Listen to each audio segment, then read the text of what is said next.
Let's now head straight to the heart of action, the capitals that are shaping this war. Joining me are WION's correspondents, Anas Malik from Kyiv, Simon Marks with us from Washington, D.C., and Rosie Bichard from Brussels. Anas, let me come to you first. Tell us about the situation in Kyiv right now. You have been speaking to the locals as well. What have they been telling you? Well, Molly, this is more of a ghost town right now. Lesser people on the road, lesser cars on the road, 6 p.m. curfew, only supermarkets, that too selected supermarkets open, cafes closed, pubs closed, other shops have been closed. So that explains the situation here in Kyiv right now. Now, just to give you an account, there have been shelling that has been heard in the distance, and just before I went for this live, literally just minutes before, the city administration, the Kyiv city administration has confirmed that as a result of Russian shelling, just a while back, we earlier heard two big bangs or two big booms in the outskirts of the city. The city administration has confirmed that 13 people have lost their lives or gotten injured in Kyiv area, that is towards the western side of Kyiv. It's in the outskirts, but in the western side of the city. That goes on to explain the situation currently that Kyiv is going through or is bracing for.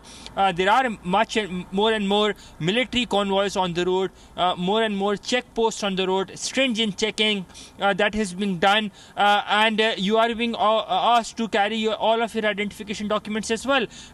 The people here, they are angry at the international governments, at the international community. They are in support of their government, but at the same time, they are a bit skeptical with regards to this new rule or this unsaid law per se, which basically bars people from 18 to 60 to travel abroad. Molly? Right, Anas, tell us about the Russian troop advancement towards Kyiv and the military gains that Russia has made over the weekend. Well, the Russian troops are literally around at the gates of Kyiv. It won't be wrong to say they're just 27 kilometers from here in Irpin, where the war has been ongoing, where the fighting has been ongoing, and fighting has been at street-to-street level, quite literally. It's just 27 kilometers from Kyiv. As I talk to you, we just heard another boom. It's again in the distance, so you don't know where what this boom was. But presumably this was one of those again from the shelling that is being done. Coming back to your answer to your question, so the Russian troops advancement have been done. We're seeing that Kyiv has been fortified by the military, by volunteers. As I said, it's more of a ghost town, and it gives that feel of that calm before the storm. Molly? Anas, we're leaving it there for the moment. Thanks very much for helping us better understand the ground situation in Kyiv. Stay safe. Simon, if I can come to you now. Volodymyr Zelensky earlier dialed the American president. Tell us about the conversation that the two leaders had and what further assistance America is mulling at this point. Well, this is a series of conversations that has been underway between President Zelensky and President Joe Biden. Also notable that President Zelensky held a video conference on Saturday with members of the United States Senate, and that seems to have been very significant in terms of resulting in members of Congress on Capitol Hill putting added pressure on President Biden to take more stringent actions towards Russia over its invasion of Ukraine. What the Ukrainian president has been calling for days now is the implementation of a no-fly zone. As we've already said on the programme, there is no prospect of that happening because the Biden administration believes that that would put America and NATO on the slippery slope to a direct conflict with Russia that President Vladimir Putin and his senior lieutenants have all indicated could go nuclear. So So the ideas that are currently on the table are, first of all, this concept of encouraging Poland to provide fighter jets to Ukraine, not the pilots, just the jets. And then the United States would replace those planes, backfill, in other words, the jets that get sent to Ukraine to assist in Ukraine's air defences. The Russians have already indicated that they see that as tantamount to tantamount to creating, in essence, a declaration of war by the West on Russia. So it's going to be interesting to see how that advances. The other idea that is fervently on the table here now is banning Russian oil imports. And we've seen the White House move strenuously over the last few hours to prepare the American public for that eventuality and the inevitable increase in fuel prices at petrol pumps from coast to coast.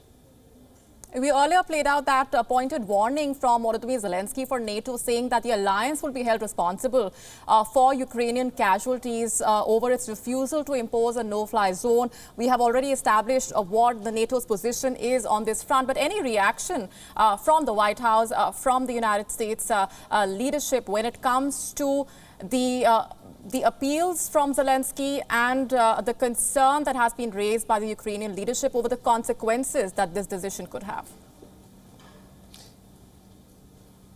Look, I think there's no question that President Zelensky's presentation on Saturday to members of the Senate had an impact, particularly, we are told, when he said to them, "I may never see you again. I may not be alive to have another conversation with you." And that apparently concentrated the minds of those senators who were on the call. But for the United States, at the end of the day, the line remains the one between NATO and Russia. They don't want to do anything that is going to see NATO directly in conflict with Russia, even if that is at the risk, ultimately, of losing Ukraine. And one of the difficulties that the Biden administration is facing is that these harrowing pictures, I mean, if you look today at the front of the New York Times, which I've got right here, you know, right above the fold, the New York Times with the picture taken by its own photographer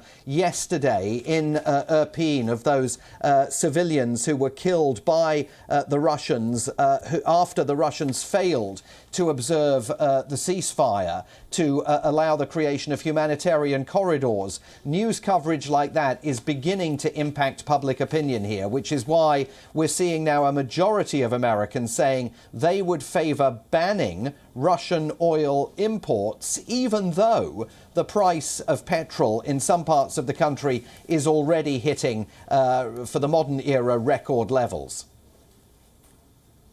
Right. Thanks very much, Simon, for those inputs and perspectives. Now, Rosie, coming to you, Volodymyr Zelensky wants the NATO to establish a no-fly zone over Ukraine. Reports say NATO is not in favor of that decision. What more can you tell us about this? Well, so far for NATO, a no-fly zone has been an absolute no-go. And the main reason for that is that NATO says having a no-fly zone or initiating a no-fly zone would mean shooting down Russian planes, and that would mean essentially going to war with Russia. And the NATO chief Jens Stoltenberg says that would lead to an even bigger war and even greater human suffering. However, we do know that the United States is in discussions with Poland on a potential deal to transfer military aircraft into Ukraine for Ukrainian pilots to use. So NATO allies have been willing and remain willing to share weapons with Ukraine, including lethal weapons. But so far, that no-fly zone remains off the table. And the key reason there is that Ukraine is not a member of NATO. And that means it's not party to the alliance's collective defence pledge known as Article 5, whereby any NATO ally whose security is threatened can expect defensive support from the others. Rosie Bishop getting us those inputs from Brussels. WION now available in your country. Download the app now. Get all the news on the move.